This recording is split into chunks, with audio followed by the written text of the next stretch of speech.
পরিচালনা করছিলাম, আমার সঙ্গে ছিলেন, সাথে হচ্ছে পুলিশ সদস্য 3 জন ছিলেন। আমরা ওই হাতিঘাটার ওই মোড়টার মধ্যে একটু আগে একটা ফাঁকা জায়গায় আমরা গাড়ি থামিয়ে হচ্ছে ফিটনেস, তারপরে হচ্ছে যা যা চেক করা করছিলাম। তো এর মধ্যে একাধিক আমরা গাড়ি থামিয়েছি এবং আইনের আওতায় এনেছি।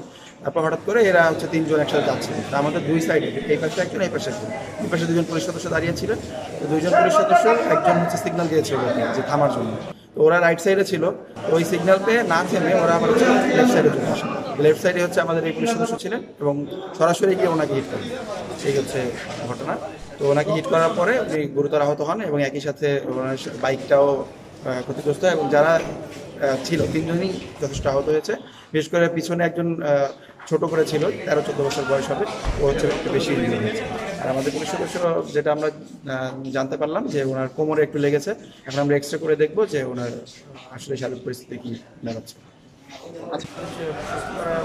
তারপরে আমরা আগে তাকে আমাদেরকে সুস্থ করতে হবে। বাসা দিনাজপুর, জেলা মেহেরপুর। চুয়াডাঙ্গায় আসছিলাম কনসার্টে। বাড়ি যাওয়ার সময় পুলিশ হাত তুলেছিল, দেখে নেই আমরা, ঠিক আছে। ব্রেক মারছি, ধরে নাই ব্রেক একটু কম, ওই জন্যে অ্যাক্সিডেন্ট হয়েছে। কিসের সাথে? পুলিশের সাথে।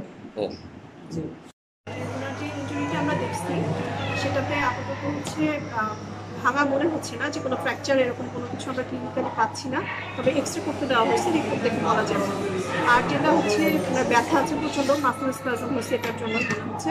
এটার জন্য আমরা প্রাথমিক চিকিৎসা দিয়েছি এবং কিছু ইনভেস্টিগেশন করতে পাঠাইছি এবং ভর্তি রাখছি। এরপর পেশেন্টের ক্লিনিক্যাল ইমপ্রুভমেন্ট অনুযায়ী আমরা ওনাকে ছুটি দেবো ইনশাআল্লাহ। অ্যাক্সিডেন্টটা আমরা সব নোট করছি আর কি, ওগুলো সব আমাদের ডকুমেন্টেড থাকে এবং ওদেরকে চিকিৎসা দিয়ে ভর্তি রাখা হয়েছে। এটাই